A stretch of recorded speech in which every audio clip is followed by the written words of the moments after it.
Happy New Year. Welcome back to IntheAMwMC. This is episode 30, big 31st one of the new year. This is the big 2026. Shout out to everybody out there. I hope you had a great new year. It's already like the feelings of change in the air, I guess you could say. But we're just here to talk about some sports. So it feels good to get episode 30 off to start the new year. It's just like a fresh, aesthetically pleasing, you know. It's just an aesthetically pleasing, situation. But the goal this year is to get to at least 100, and then, if we're greedy, we can get to 200.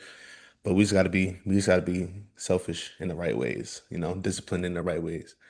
To get it started off, I would like to talk about Dominique Malonga, the French rookie who signed to the Seattle Storm. She made a lot of headway with the videos of her dunking and the videos of her training, and it kind of happened like her ascent happened around the same time as the Wembanyama family's ascent, and so there's been a lot of attention on French basketball as of recent.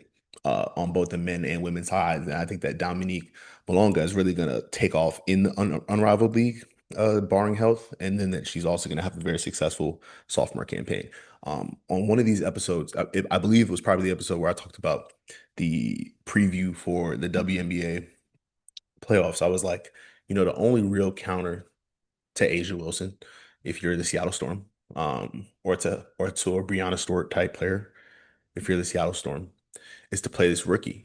She has a lot around her on the team, as far as Nneka Ogwumike and Skylar Diggins, and she's a very polished player in a lot of ways, but I think it was just adjusting to the game.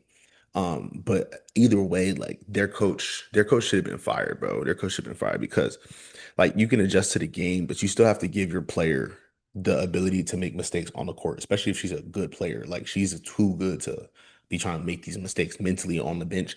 And you see what happened when she played in the playoffs. She actually was, making headway, making splashes, just kind of like I had sort of seen coming, just because it's just with certain people, and this is not just relegated to basketball, and it's not even just relegated to sports.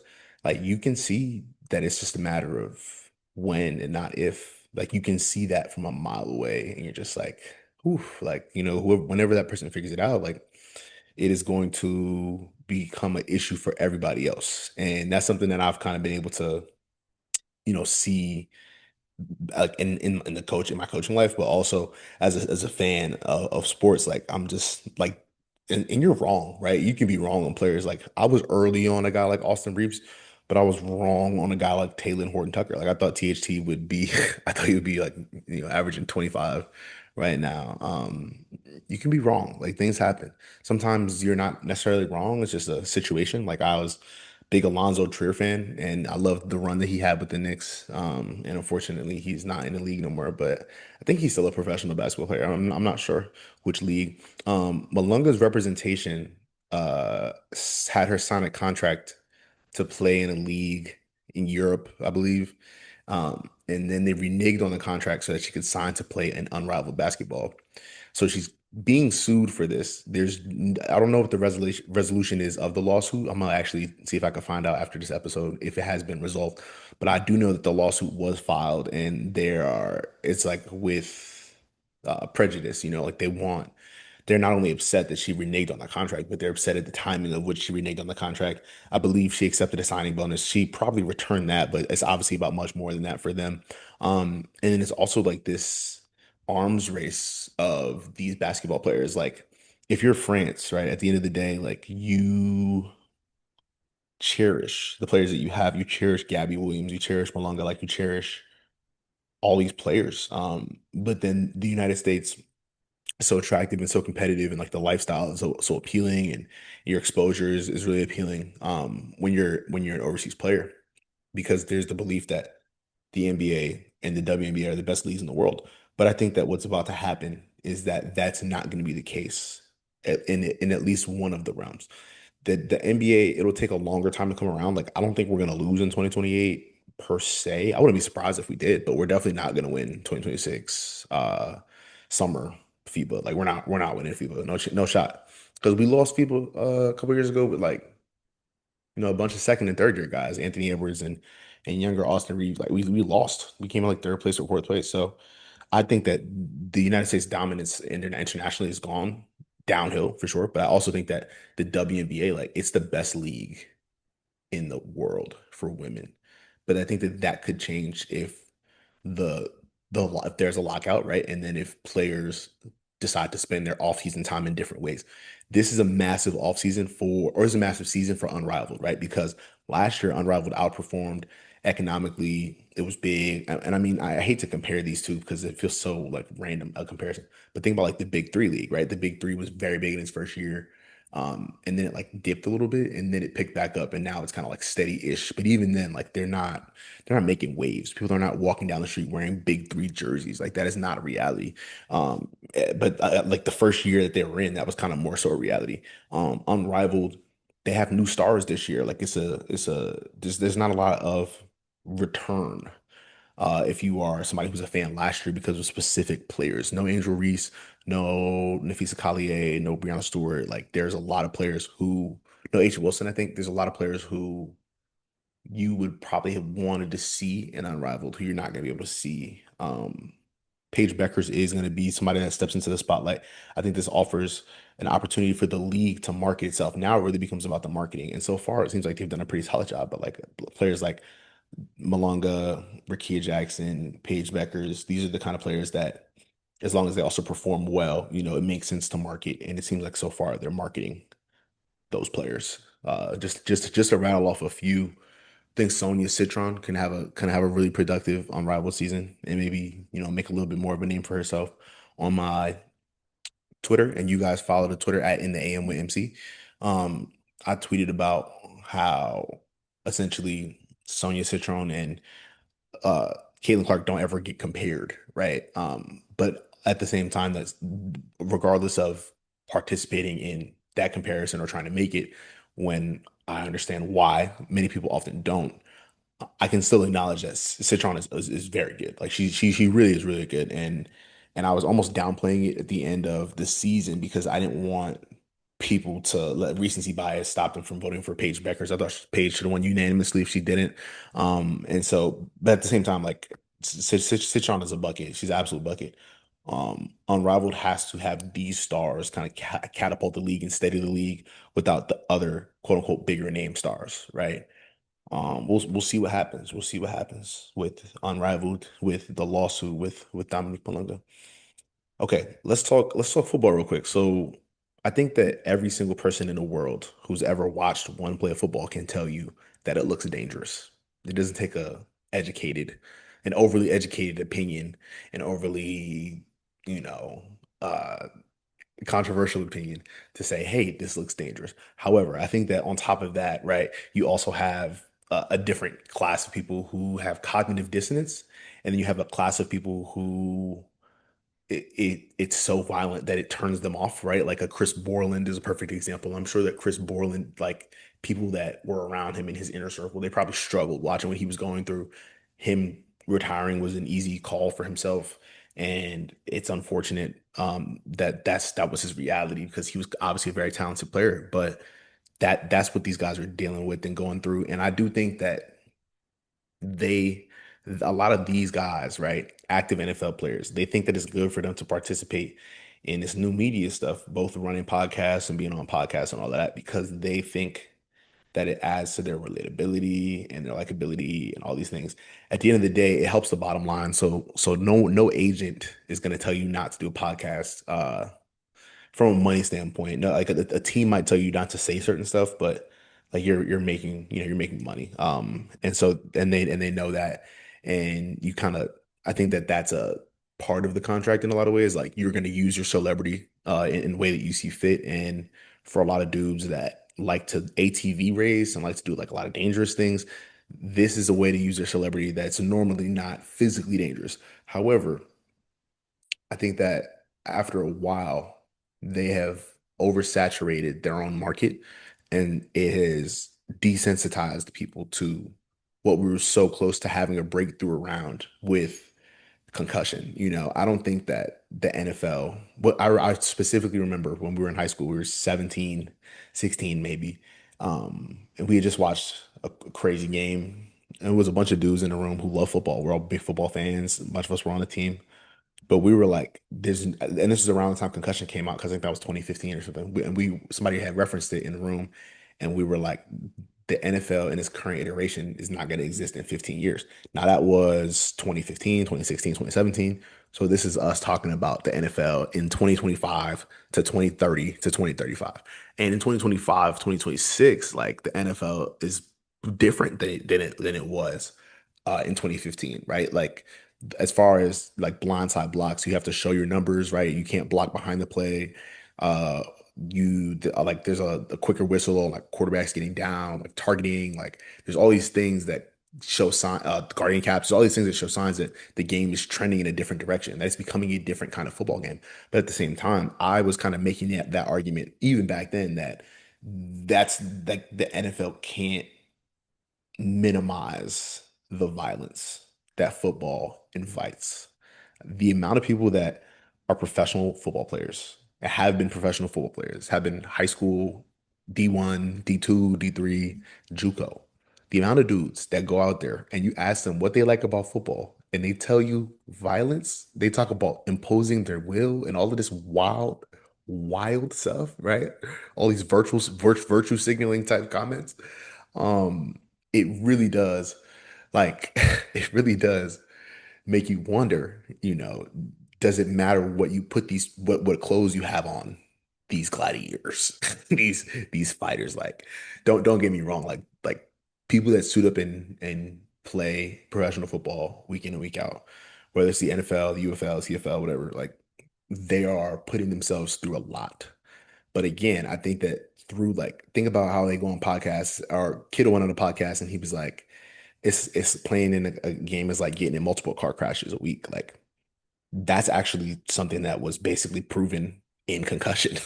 But we're getting this firsthand. This is a primary source. This is someone who's playing football, a very rough and tough position at tight end, a really a blocking primary tight end, even though everyone thinks he's like this receiving guru. I mean, he really it says a lot that McBride, Bowers, Gronk, Kelsey, all these other guys have out received Kittle. He's a blocking tight end.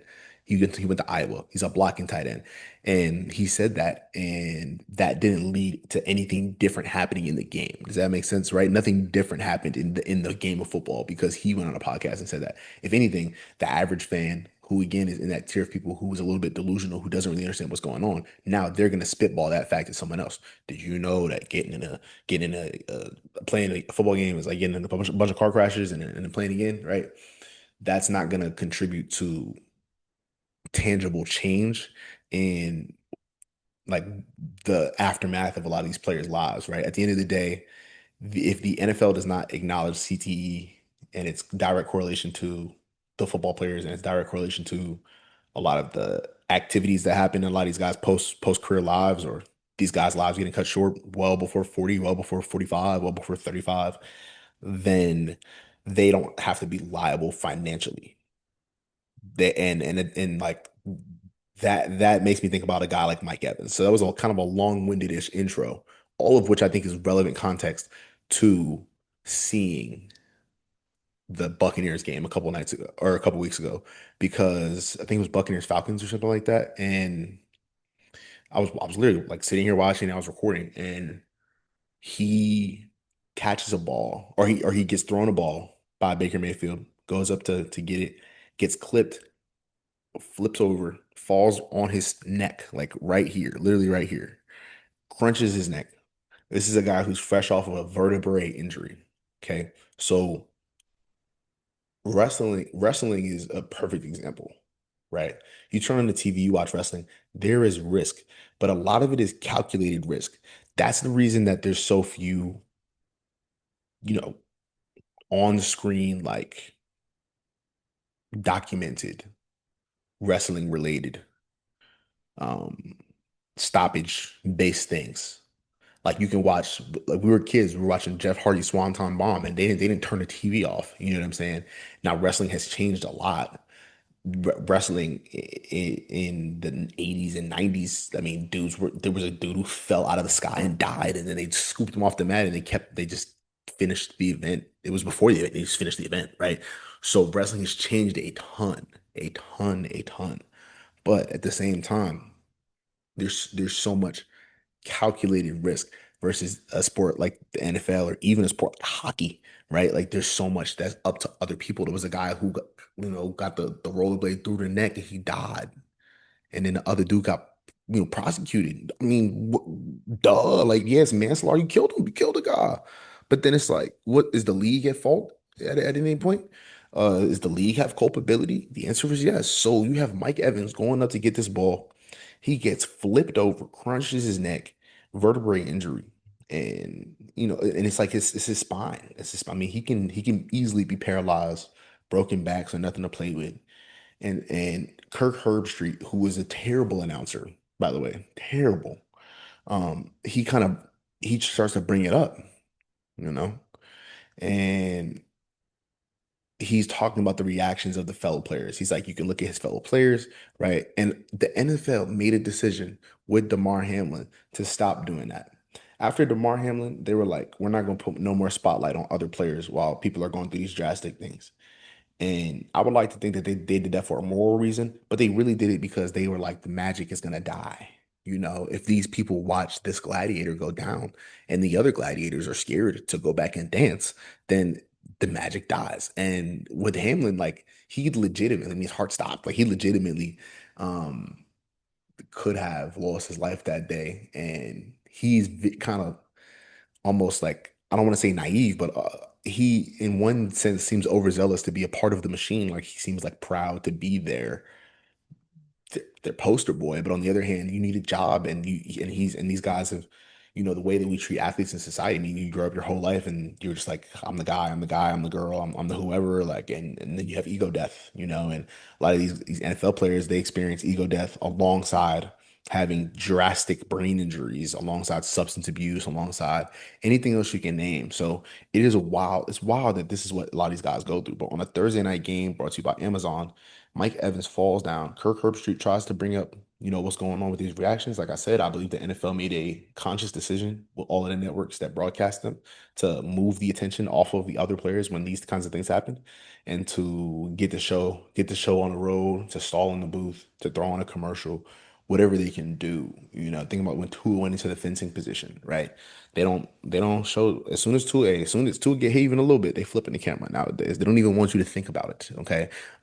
Because the magic has to be there. So it's really unfortunate, but my Al Michaels pivots to talking about the uniform, and then Kirk Herbstreit nods, and then he does a finish gesture. He nodded, like he was getting emotional, and then he started nodding, and then he was like, like kind of like I'm finished, like I'm done, like I'm sorry that I clearly stepped out of bounds. Why is that stepping out of bounds?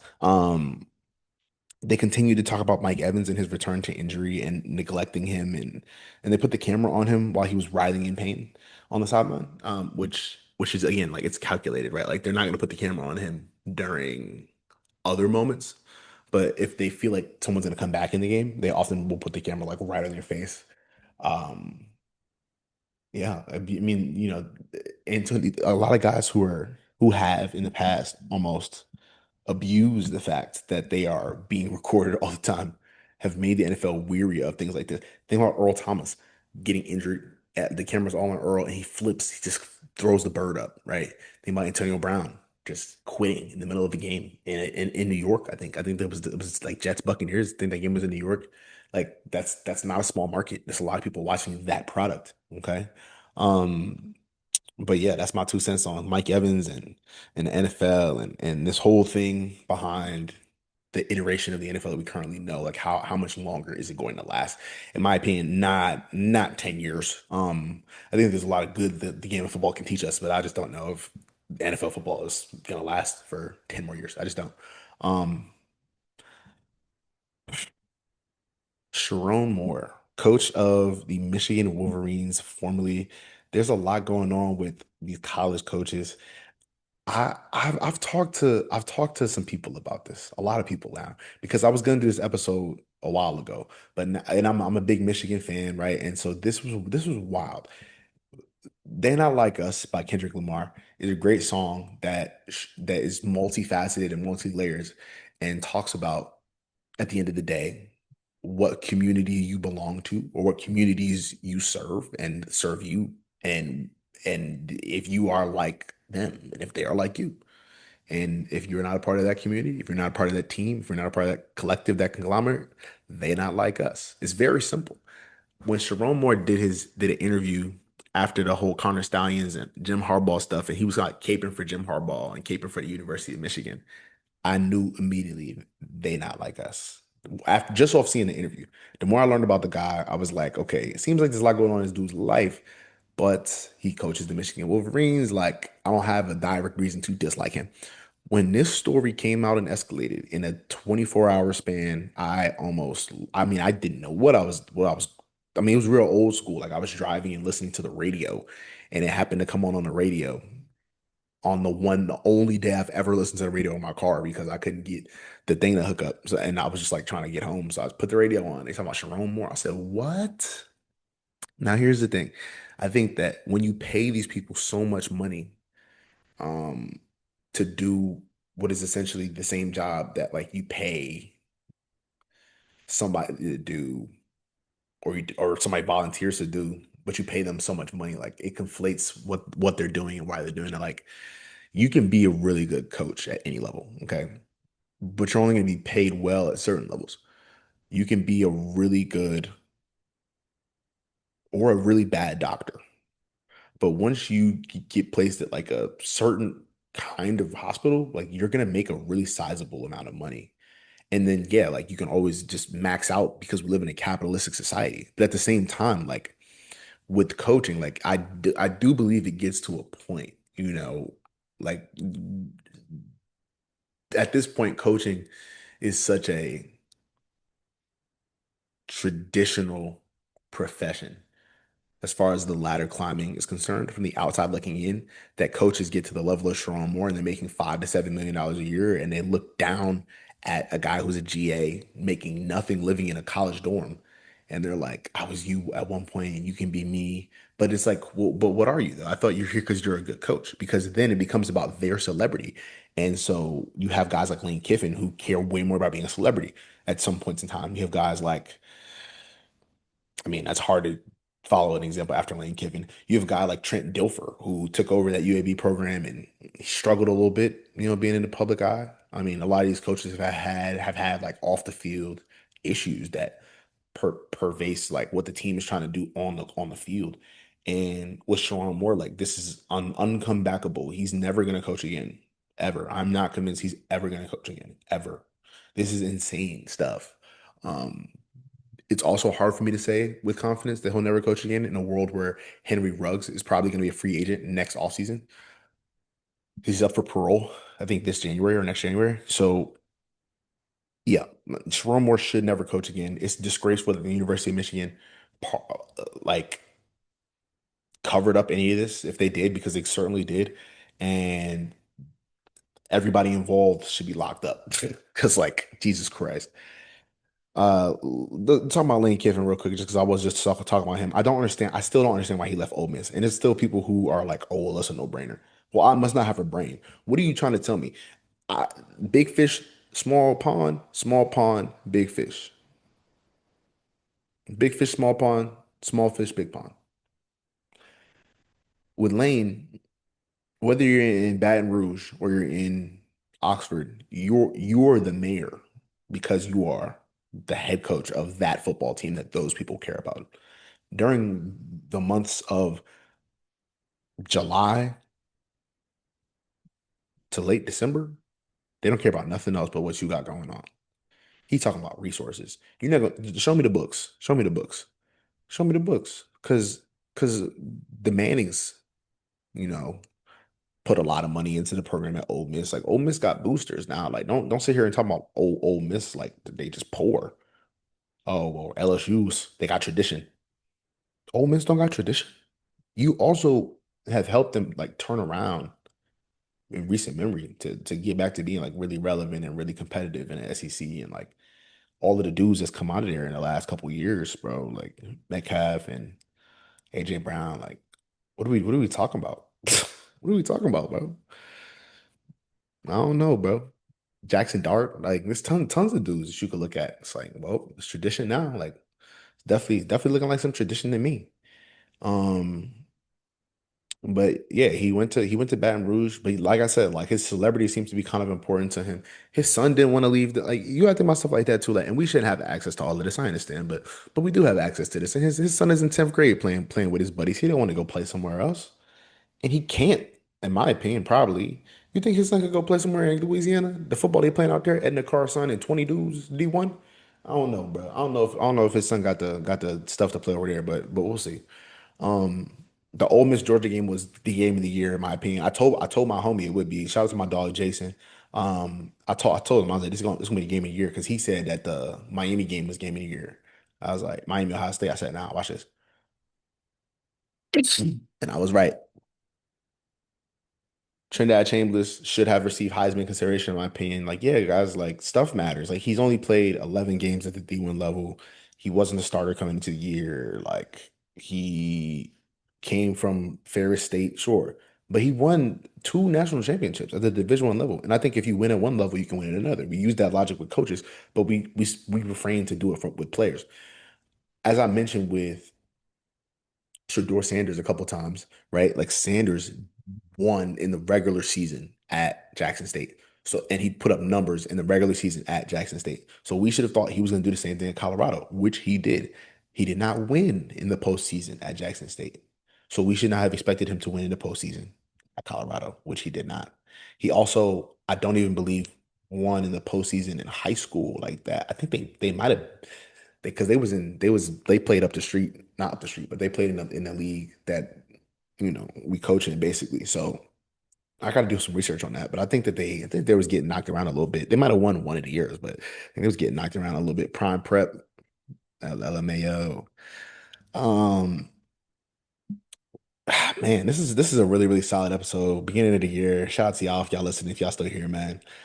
Next episode gonna be 31. I'm gonna do some cool stuff on that episode, some cool new stuff. But definitely gonna try to get back into my rhythm of 2 or 3 times a week. Really, really briefly, I want to address the Howard head coaching job. Apparently, I think it's still vacant. Coach Larry Scott has been the best coach we've had in the past couple of years just because we had Coach London, and then after Coach London, I think it went straight to Coach Prince, uh, and then there might have been like an interim coach when Coach Prince was fired, but he also might have got fired at the end of the year, so it's hard to remember. I just remember that while I was at Howard, we lost to my sophomore year, we lost to Maryland 80-0. 80-0. It was 79, but it was 80-0. And the head coach at the time, Ron Prince, he was a dude from like Kansas State, and like his son had played at like Archbishop Stepinac, and like there was like all this stuff around him that was like supposed to be positive. And then for his debut, he lose by 80. 4 games into the season, he loses all of his best players. Cam Newton's younger brother, Kalen Newton, who was all everything. He was FCS All American. Like we lost him a couple of games of the season. We lost Dedrick Parson, who was our 1,000 yard rusher the year before, ended up being, I think he was a 1,000 yard rusher at Hawaii. Crazy year. I mean, so many of my dogs went in the portal when we had Prince, and then we got hit with like sanctions because he was being abusive and because our APR was down.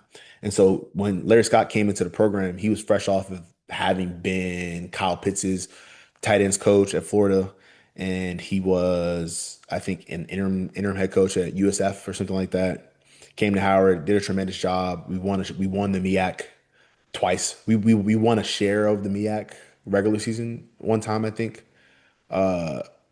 and that was the year that North Carolina Central won, I think, and then they might have won the Celebration Bowl. I'm getting the years all jumbled, but the point is that we won the MEAC basically 2 times with him. One time a share, and the second time we won outright.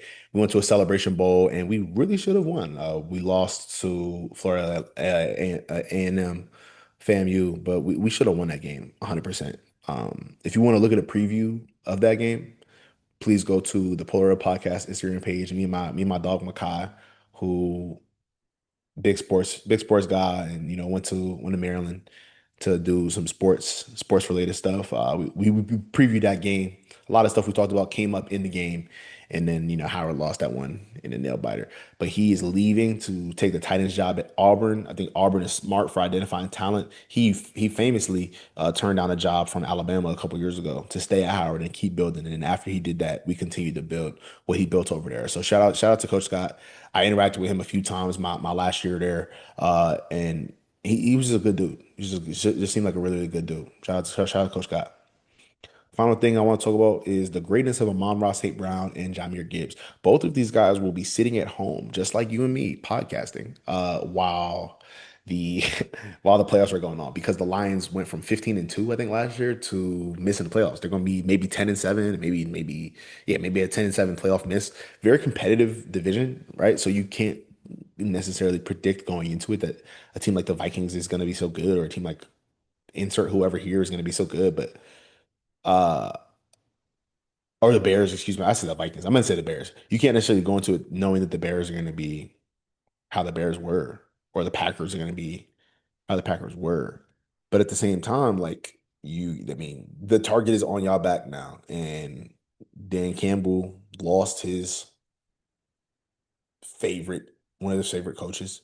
I think that's what it is, really is about Campbell, because just Campbell and his Ben Johnson and people like, oh, they have smoke. No, I think that they really are truly homies, and I think that it's hard for them to just be in these to the circumstances in which they had to leave, because I think that they both thought that this year they would have been able to win, because the team they had this year was really good on paper, but they just couldn't do it, couldn't get it done.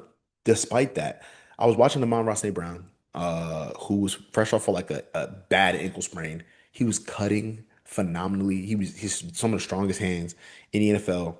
He's like a power slot, like the way he blocks is stupid. Again, runs great routes, but his catches. I was really watching him, and I'm like, bro, how many catches does he have? And so then I looked it up. Bro has like dang near 600 catches.